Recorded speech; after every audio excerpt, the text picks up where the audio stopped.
बिस्मिल्लाहिर्रहमानिर्रहीम। दुआओं में सारा खेल यकीन का है। जैसे अल्लाह फरमाता है, और ज़मीन में निशानियां हैं यकीन करने वालों के लिए, और ख़ुद तुम्हारे अंदर भी। तो क्या तुम नहीं देखते? हम छुपी हुई निशानियों को ढूंढते हैं और खुली निशानियों को देखते ही नहीं। आप रोज़ दिन में कितनी ऐसी निशानियां इग्नोर कर देते हैं जो आपके लिए अल्लाह की तरफ से इशारा बनकर आती हैं। सबसे पहली निशानी सूरज का निकलना। कैसे अल्लाह एक लंबे गुप्त अंधेरे के बाद रोशनी की तेज़ किरण को मशरक़ से उभारता है और फिर उसको एक ख़ास जगह पर रख देता है, जो कई मीलों से दूर अपनी रोशनी को हम तक पहुंचाती है और पूरी कायनात को जड़ से रोशन कर देती है। तो क्या आपने उस किरण को देखकर कभी ये नहीं सोचा कि ये करिश्मा कैसे हुआ? ये अल्लाह की निशानियों में से एक निशानी नहीं तो और क्या है। और याद रखें, ईमान रखने से दुश्वारियाँ कम नहीं होती, बढ़ती हैं, क्योंकि अब इस दुनिया में आप बहुत कम ईमान वाले हैं। इसलिए आपका सामना ज़्यादातर कमज़ोर लोगों से होगा जो आपको मजबूत देखना पसंद नहीं करेंगे। तो आपने फिसलना नहीं और ना ही अपनी दुआओं के मामले में वजाहत मांगनी है। अगर आप चाहते हैं कि अल्लाह आपके सवाल का जवाब आपकी पसंद के मुताबिक दे, तो आपको ये भी जहन में रखना होगा कि वो जवाब तब आएगा जब अल्लाह चाहेगा। आपको पहले अल्लाह की माननी पड़ेगी, फिर ही अल्लाह आपकी मानेगा। आप जितना सब्र करेंगे, आपकी दुआएं उतनी जल्दी कबूल होती जाएंगी। अल्लाह का मुकर्रर करदा वक़्त जल्द आएगा। आपकी छठी हिस्स और आपका ज़मीर जो आपसे कहता है, उसे कभी नज़रअंदाज नहीं करना चाहिए। सच्चे दिल के साथ जब आप अल्लाह से मदद मांगते हैं, तो आपके दिल से निकलने वाली पहली आवाज़ ही सही आवाज़ होती है। उसके बाद आने वाली आवाज़ें खुद आपकी तख्लीक करदा होती हैं, जो आपने अपनी पसंद के मुताबिक असली आवाज़ को तोड़ मरोड़ कर बनाई होती हैं, ताकि आपका मतलब निकल सके। तो यकीन रखने अपनी गिट फीलिंग पर और अल्लाह पर।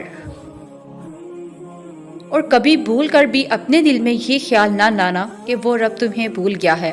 क्या तुम खुद वो वक़्त भूल गए कि जब तुम कमज़ोर और नातवा से अपने वालिदैन को सौंपे गए थे? तो जिस अल्लाह जुल जलाल ने तुम्हें उस वक़्त तन्हा नहीं छोड़ा, तो वो क्यों कर तुम्हारी इस आजमाइश में तन्हा छोड़ सकता है? वो तो हर पल हर घड़ी तुम पर अपनी निगाहें किए हुए हैं। हमें कोई भी इंसान हर रोज़ या हर किस्म के हालात में नहीं समझ सकता। कभी कभी हमारे बहुत अच्छे दोस्त भी हमें समझने से कासिर होते हैं। इसलिए नहीं कि वो बुरे हैं, बल्कि इसलिए कि हर वक्त हमें समझने की सलाहियत ही उनके पास नहीं होती।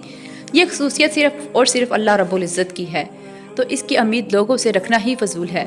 तो जब कोई आपको समझ ना पाए, तो उससे बदगुमान होकर ना बैठ जाएं। ये याद रखें, वो रब ही आपकी शहरुख से भी ज़्यादा करीब है और वही बस आपको समझ सकता है। अल्लाह ताला इम्तिहान लेता है, तुम्हारे सब्र का इम्तिहान, दुआओं का इम्तिहान, तवक्कल का इम्तिहान, तुम्हारे इंतज़ार का इम्तिहान, बर्दाश्त का इम्तिहान। और ये इम्तिहान सहना मुश्किल भी होता है। कभी कभी हम तकलीफ़ बर्दाश्त नहीं कर पाते और अपनी दुआओं पर तवक्कल करना छोड़ देते हैं। दर्द सहना मुश्किल हो जाता है, तवील इंतज़ार दिल को थका देता है। मगर अल्लाह ताला का इम्तिहान तकलीफ़ देने के लिए नहीं होता। गौर करो तो पता चलेगा, जब तुम इस इम्तिहान में नहीं थे, तब तुम अल्लाह से इतना करीब नहीं थे जितना उस दर्द ने तुम्हें अल्लाह के करीब कर दिया। तुम देखोगे कि कैसी तुम्हारी दुआओं में खलूस बढ़ गया है, भरोसा आ गया है। ये इम्तिहान तुम्हारे दिलो दिमाग पर पड़ी दर्द की उस धुंध को आहिस्ता आहिस्ता मिटा देगा। और शायद ये रास्ता हो जो अल्लाह ने बनाया हो तुम्हें अपने तरफ लेकर आने का। कभी कभी सब्र की रस्सी थामे रखने से हाथ छलनी हो जाते हैं। एक वक़्त आता है जब हाथों से खून बहने लगता है, तकलीफ़ हद से बढ़ जाती है, इंसान का सब्र का बेबयाना लबरेज होने लगता है। इंसान थक जाता है सब्र करते करते। होता है जैसे जब इर्द गिर्द गहरा अंधेरा दिखाई देता है, कुछ समझ नहीं आता कि अब कहाँ जाएं। बस जब तकलीफ़ उस मकाम पर पहुँच जाए, तो इतना समझा लेना खुद को कि अब मदद बहुत करीब है, अब बहुत जल्द हालात बदलने वाले हैं। हौसला रखना, उम्मीद मत छोड़ना। तुम्हारा ये सब्र करना रायगा नहीं जाएगा। दुआएं कबूल होंगी तुम्हारी बहुत जल्द। तो फिर भागना छोड़ दो, ठहर जाओ, दुआ करो और इंतज़ार करो। बंद दरवाज़ों पर गम ना करो, खुले दरवाज़ों पर खुश हो जाओ।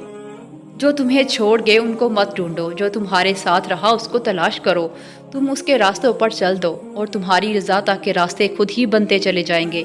لا حاصل چاہتے ہو تو حاصل پر راضی ہو جاؤ، پھر کیا ممکن اور کیا ناممکن، سب تمہارا، رب تمہارا۔